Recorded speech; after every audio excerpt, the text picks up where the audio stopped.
नमस्कार मित्रांनो, "तू ही रे माझा मितवा" मालिकेच्या आजच्या भागामध्ये आता अर्णव हा ऑफिसवरून घरी येत असतो. तेव्हा राकेश ईश्वरीला म्हणतो, की "तो बघ आला तुझा नवरा. आता बघ तो काय करतो ते. नाही तुझ्या समोर त्याने डिव्होर्सचे पेपर आले तर बघ." वकिलाकडे गेला होता तो. असं म्हणून आता तिथून राकेश बाजूला जातो आणि समोर ईश्वरी असते. अर्णव हा वकिलाकडे जाऊन आलाय हा विचार तिला अजिबात आवडलेला नसतो. अर्णव आल्याबरोबर ती त्याच्याकडे बघते आणि म्हणते की "सर, किती उशीर झाला. तुम्ही मला यायला काही सांगितलं का नाही? म्हणजे मला तुम्ही काहीच कळवलं नाही कुठे गेले होते, काय गेले होते? आणि तुम्हाला येणार, तुम्ही जाणार हे मला माहीत असायला हवं ना? म्हणजे मला घरातलं कोणी काही विचारलं तर मला त्या प्रश्नांची उत्तरं देता आली पाहिजेत ना?" म्हणून म्हणाले मी. तेव्हा अर्णव म्हणतो की "एक मिनिट, त्याचं काहीही तुझ्याशी महत्त्व नाही आहे. म्हणजे तुला मी का सांगू ह्या सगळ्या गोष्टी?" तेव्हा ईश्वरी म्हणते की "सर, कोणीही मला विचारलं तर मग मी उत्तर काय देणार?" तो म्हणतो की "नॉट युअर कन्सर्न." असं म्हणून तो रागाने तिथून निघून जातो. ईश्वरीला सरळ तो आता चिडून बोलून तिथून निघून जातो आणि "माझ्या कुठल्याही गोष्टीशी तुझं तर काही घेणं-देणं नाही." असं बोलून तो निघून गेल्याने ईश्वरीला खूप धक्का बसतो आणि त्याच्या हातात एक फाईल असते आणि जे काही राकेशने मनात भरवून दिलेलं असतं, त्यामुळे तिला असं वाटत असतं की ती फाईल म्हणजे डिव्होर्स पेपरचीच फाईल आहे. आता ती विचार करते की म्हणजे आता हा जो काही राकेश म्हणाला ते खरं होतं का? म्हणजे ते डिव्होर्स पेपर्सच आहेत का? त्यावेळेला ईश्वरी आता त्याच्यासमोर येते अर्णवसमोर आणि म्हणते की "सर, हे काय चाललंय तुमचं? हे ना अजिबात मी खपवून घेणार नाही. तुम्ही असं का वागू शकता? मान्य आहे, तुमचा माझ्या बाबतीत खूप राग आहे आणि तुमचा जो गैरसमज आहे, तो मी दूर करण्याचा नक्की प्रयत्न करेन. पण याचा अर्थ असा नाही आहे ना सर, की तुम्ही माझ्या बाबतीत असं वागू शकता. तुम्ही असं चुकीचं का वागू शकता सर? प्लीज मला तुम्ही सांगा. हे असं जानबुजके करताय ना तुम्ही? हे असं प्लीज करू नका सर. मला अजिबात आवडत नाहीये. म्हणजे इतक्या छोट्याशा गोष्टीसाठी तुम्ही इतका टोकाचा निर्णय का घेऊ शकता? तुम्ही हे नातं तोडण्याचा निर्णय का घेऊ शकता सर? मला प्लीज सांगा. हे अजिबात करू शकत नाही तुम्ही. तेव्हा मग तो म्हणतो की "का? का करू शकत नाही मी? जर तू माझा विश्वास तोडू शकते, तर मग मी नातं तोडण्याचा विचार का करणार नाही?" तेव्हा ईश्वरी म्हणते की "पण बरोबर नाहीये ना सर. इतक्या नोकझोकमध्ये तुम्ही सरळ डिव्होर्सचे पेपर्सच तयार करून आणले. हे बरोबर आहे का सर? तुम्ही मला जरा सांगा." त्यावेळेला मग अर्णव तिच्याकडे बघतो आणि म्हणतो की "व्हॉट?" तेव्हा ती म्हणते की "येस, तुम्ही हे डिव्होर्सचे पेपर का तयार केले? सर, आपल्यात इतकं नातं हे तकलादू आहे का, की इतकं सगळं झाल्यानंतर तुम्ही लगेचच मला डिव्होर्स देण्याच्या तयारीत राहाल? तुम्ही असं कसं करू शकता? तुम्ही घरच्यांचा तरी विचार करा ना. म्हणजे हे सगळं झालंय. माझ्या आईच्या बाबतीत हे घडलंय ते मला माहिती आहे. तिने केलेलं नाही. पण समोरच्याला तुम्ही एक मोका तरी द्या ना सर, काहीतरी बोलण्याचा. जर आता आपलं असं झाल्यानंतर डिव्होर्स झाला, तर आपण बाकीच्या लोकांवरती काय संस्कार ठेवणार आहोत सर? सांगा मला. घरातल्यांचं काय होईल? तेव्हा अर्णव म्हणतो, की "एक मिनिट, तुला कोण बोललंय, की हे डिव्होर्स पेपर आहेत? हे बघ, मिस इंदौर, तू ना मला आडून-आडून हे दाखवू नकोस, की तुला माझ्यासोबत राहायचं नाहीये आणि तू मला डिव्होर्स घ्यायला भाग पाडतेस, असं तयार करू नको चित्र. तुला वाटलं असेल, की मी असं झालंय त्यामुळे डिव्होर्स घेण्याचा विचार करेन, पण असं स्वप्नातही आणायचं नाही. मी हे नातं असं संपवणार नाही. तुला मी याआधी पण एक्सप्लेन केलं आहे, की काही झालं तरी हे नातं हे सगळ्यांसमोर असंच राहणार आहे. त्यामुळे तू माझ्या बाबतीत नवरा-बायको म्हणून फक्त जगासमोर आहेस, समजलं? माझ्यासमोर तू बायको नाही आहेस, फक्त एक मुलगी आहेस, जिने माझ्या आईचं आयुष्य उद्ध्वस्त केलं होतं. त्या सगळ्या गोष्टी माझ्यापासून लपवल्या गेल्या आणि म्हणूनच लक्षात ठेव, काही झालं तरीही तू हे जे काही विचार करते ना, ते अजिबात करायचं नाही, समजलं?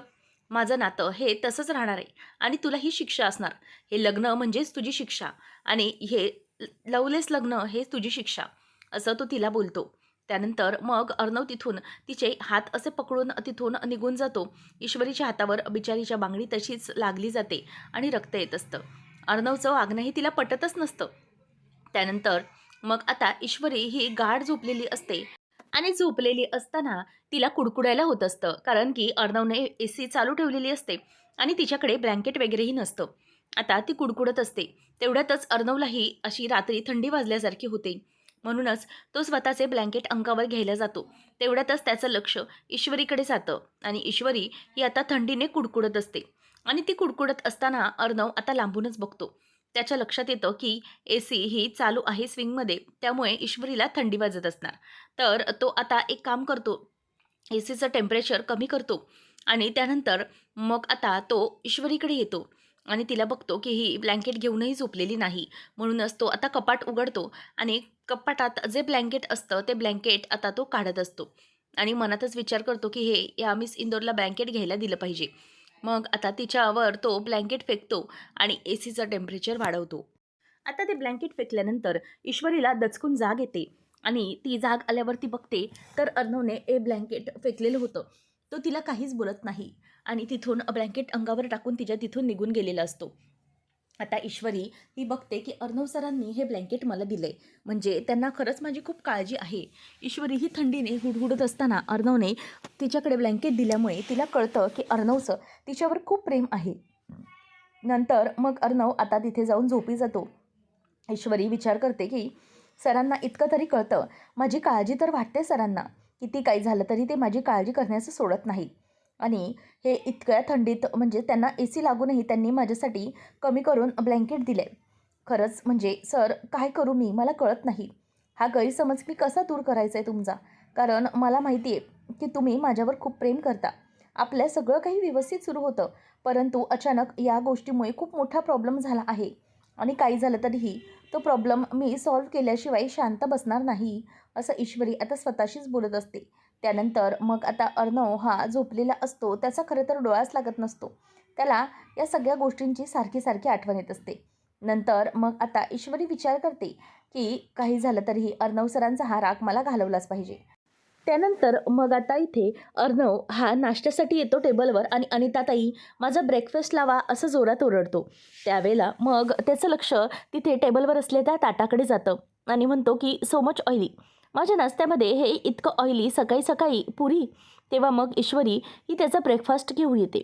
आता त्याचा जो ब्रेकफास्ट असतो तो ईश्वरीने आणल्यामुळे तो काही तिच्या हातचं खायला बघत नसतो. त्यामुळे तो ब्रेकफास्ट तसाच ठेवायला सांगतो. आणि नंतर मग ईश्वरीच्या हातचा तो ब्रेकफास्ट न खाता विचार करतो की आता अनिताताईंनी या ज्या पुऱ्या दिल्या आहेत ना त्याच मी खायला सुरुवात करतो. त्यामुळे त्या पुऱ्या खायला सुरुवात करत असताना त्या गरम असतात आणि त्याला आता त्या थंड कशा करायच्या यात समजत नसतात. म्हणूनच तो म्हणत असतो की ब्रेकफास्टसाठी सकाळी सकाळी इतकं ऑइली. आणि मग त्या पुऱ्या तो अशा फोडायला बघत असतो, म्हणजेच एक घास फुंकून खात असतो. तेव्हा ईश्वरी म्हणते की हे बघा सर, काय असतं ना, या पुऱ्या गरम आहेत त्यामुळे ना त्याची वाफ आहे ना अशी घालवायची असते. आता ती पुरीच्या मध्यभागी अशी बोटाने टोचा मारते आणि त्याचबरोबर त्या पुरीमधली जी काही सगळी गरम वाफ असते ती बाहेर निघून येते. ईश्वरी म्हणते की तुम्हाला जर पुरी थंड करायची असेल ना तर असं करायचं, म्हणजे कसं आहे ना, ह्या पुरीमधली वाफ निघून गेल्यानंतर ही पुरी अगदी थंड होणार आणि तुमच्या खाण्यालायक होणार. आपल्या आयुष्याचं आणि मनाचंही तसंच असतं सर. जोपर्यंत आपल्या मनामध्ये कुठल्याही प्रकारचा राग किंवा चीड ही आतल्या आत राहिली ना की मग प्रॉब्लेम होतो. म्हणजे ही जी वाफ आहे ती अशी बाहेर निघून आली ना की आपलं मन पण साफ होऊन जातं आणि मनामध्ये कुठल्याही प्रकारचा त्रास ओढत नाही. त्यामुळे कितीही काही झालं तरीही या सगळ्या गोष्टी आपल्याला करायलाच लागतात. आता हे सगळं झाल्यानंतर अर्णव मनातल्या मनात विचार करत असतो की ईश्वरी जे काही बोलते ते अगदी योग्य आहे, परंतु ते त्याच्या मनाला त्याला समजून घ्यायचं नसतं. आणि ईश्वरी त्याला हे सगळं जे काही सांगते या गोष्टी त्याला पटतही असतात, पण तो त्याच्यावरती काहीच रिॲक्ट करत नाही. आता ईश्वरी म्हणते की सर, तुम्ही तुमचं मन जर असंच हलकं केलं ना तर मात्र नक्कीच काहीतरी होऊ शकतं. तेव्हाही काहीही प्रॉब्लेम होणार नाही. फक्त तुम्ही तुमच्या मनातला हा जो काही राग आहे ना तो बाजूला करा. मग तुम्हाला सगळं समोर स्वच्छ दिसायला लागेल. जे काही समोरचा माणूस म्हणतोय ना ते ऐकायला पण येईल. म्हणजे नक्कीच तुम्हाला जो काही त्रास आहे ना तो तुमचा कमी होईल. आणि एकदा की माणसाच्या मनावरचं बोज कमी झालं ना की माणूस अगदी व्यवस्थित राहतो. तसंच काहीचं आहे. त्यावेळेला मग आता अर्णव हा ईश्वरीचं काहीही न ऐकता न नाश्ता करताच तिथून आता निघून गेलेला असतो. ईश्वरी आता त्यातला एक घास अर्णवच्या उष्ट्याचा असतो म्हणून ते घेते आणि मग त्याची टेस्ट चांगली झाली आहे का ते ती बघते. अर्णव रागानेच निघून जातो. तो तिच्यासाठी काहीही थांबत नाही. त्यानंतर ईश्वरी म्हणते की सर, तुम्ही काळजी करू नका. या पुरीमध्ये जशी वाफ भरली आहे ना तसाच तुमच्या मनातला राग मी असाच हलका करणार आहे. किती काही झालं तरीही तुम्हाला राग आला, तुमच्या मनातला हा जो काही राग आहे ना तो अर्णव सर मी शांत केल्याशिवाय गप्प बसणार नाही. आता मी पण बघते की तुमच्या मनातला हा राग हा किती काळ राहतो. ज्याप्रमाणे ही पुरीतली वाफ निघणार आहे ना त्याचप्रमाणे तुमच्या मनातला हा जो राग आहे ना तो मी असाच दूर करणार आहे. अगदी अलगदपणे ही वाफ जशी गेली तसा रागही कायमचा निघून जाईल, असं ईश्वरी आता स्वतःशीच बोलत असते. त्यानंतर आपल्याला पाहायला मिळतं की इकडे ईश्वरीने तर निश्चय केलेला असतो, परंतु ईश्वरीची आई म्हणजे सुप्रिया ही क्लाउड किचनमध्ये असते आणि ती काहीतरी काम करत असते. त्यावेळेला तिच्या मनामध्ये तेच तेच सारखे विचार सुरू असतात.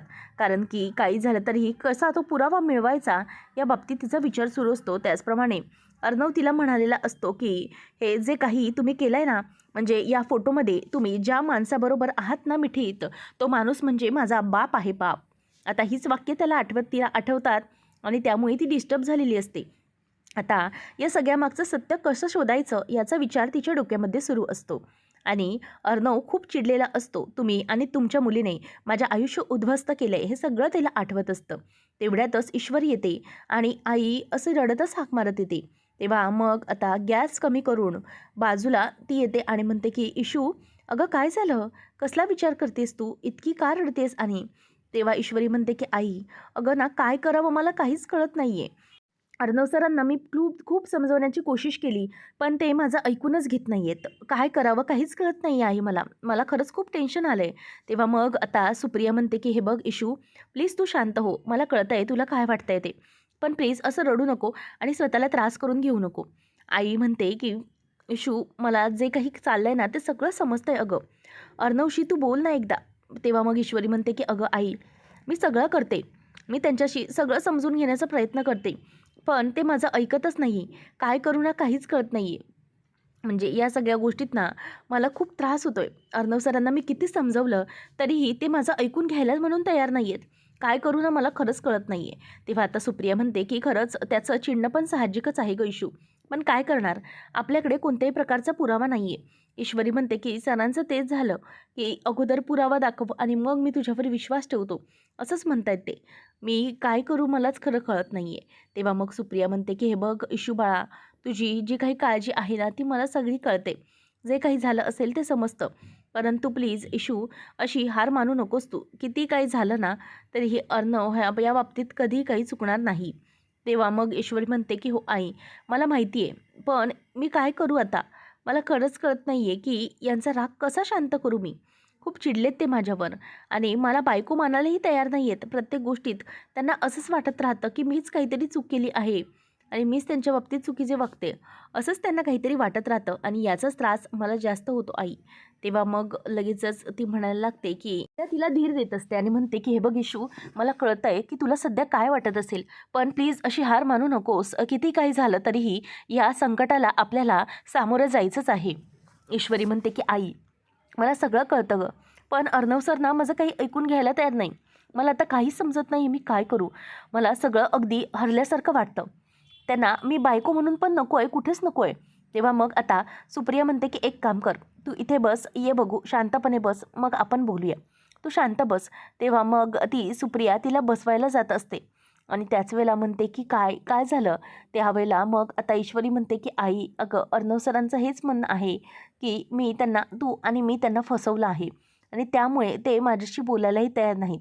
मला सरळ सांगितलं आहे, लग्न झाल्यानंतर तू आता हे लग्न हे अजिबात मी मानत नाही, हे व्हॅलिड नाही आहे, असं सगळं ते मला बोलत असतात आणि हे लग्नाला पण ते मान्य करत नाही आहे.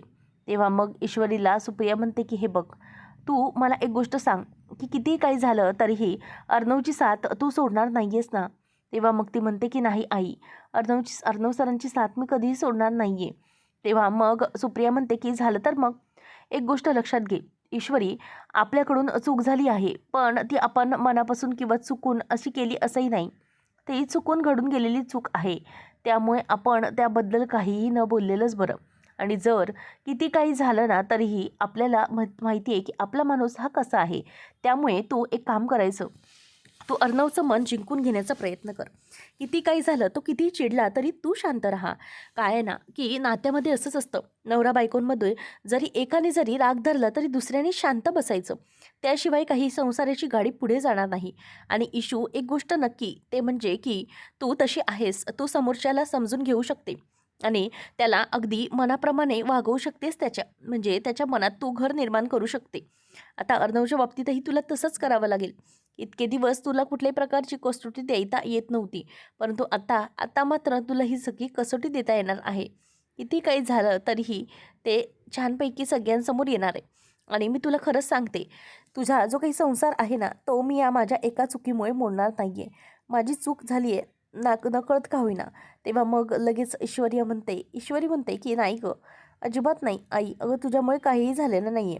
तू उलट सगळं खरं खरं सांगितलेलं आहेस." त्यावेळेला मग ती म्हणते, की "आलं ना आता लक्षात तुझ्या? तुला तुझं मन, नवऱ्याचं मन जिंकावं लागेल. त्यासाठी तुला रडायचं नाही आहे इशू, तर आता तुला लढायचं आहे. ही लढाई आहे आणि ही आपल्याला लढायची.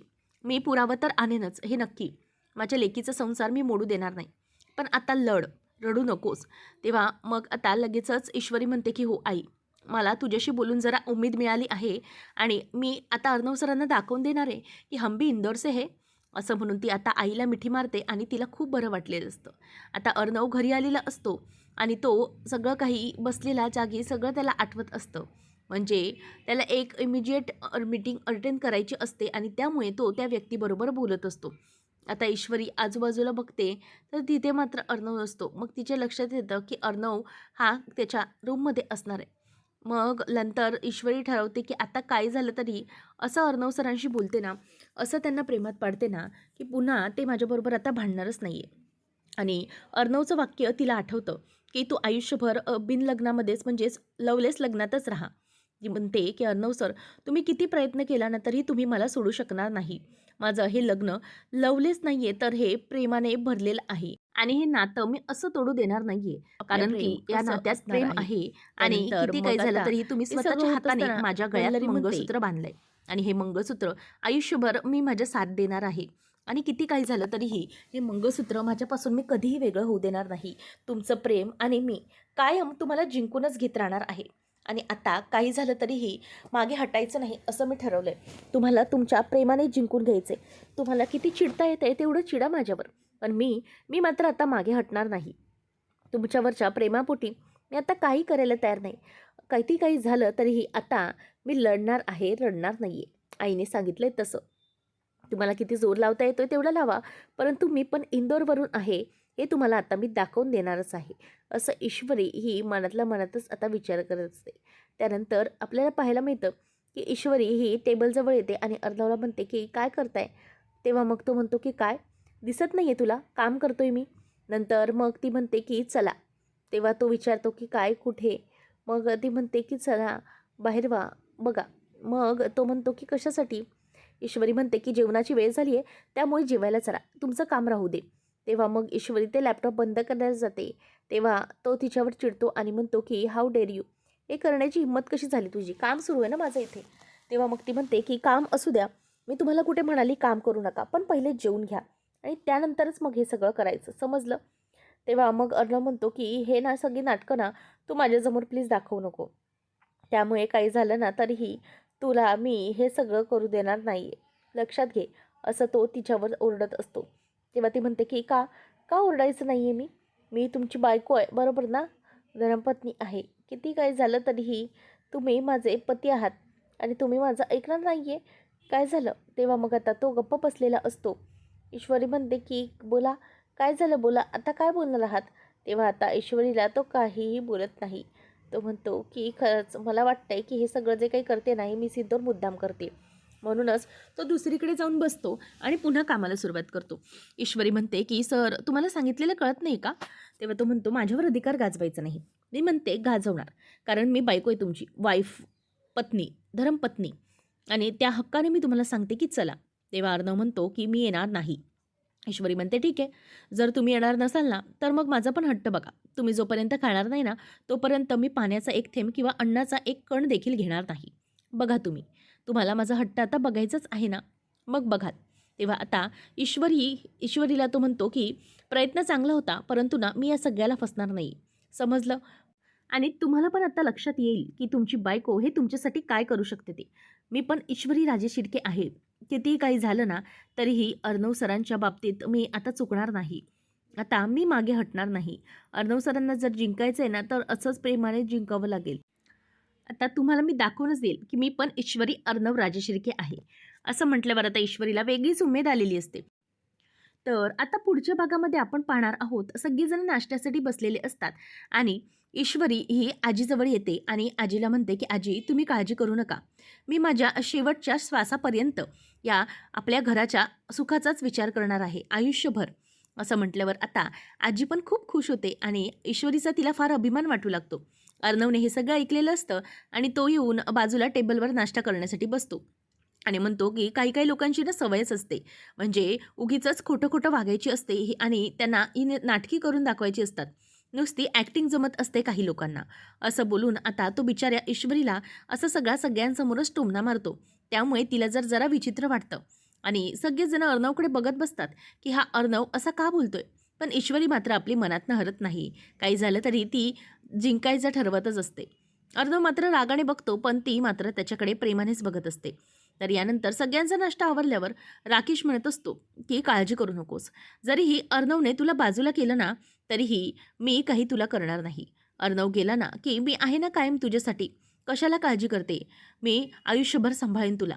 अर्णवने जेवढं तुझ्यावर प्रेम केलं नाही ना, तेवढं मी राणीसारखं सांभाळीन. तेव्हा ईश्वरी म्हणते की लक्षात ठेवायचं.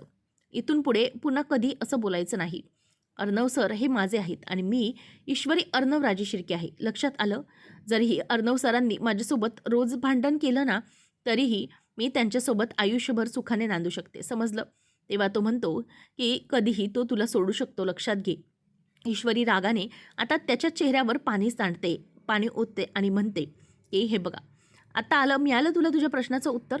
कितीही काही झालं तरीही मी माझ्या अर्णव सरांची साथ सोडणार नाही. असा चांगला दमदार दणका तिने दिलेला असतो आणि मी ईश्वरी अर्णव राजेश के ये दिमाग में रख दो, असं ती ईश्वरी त्याला बोलते.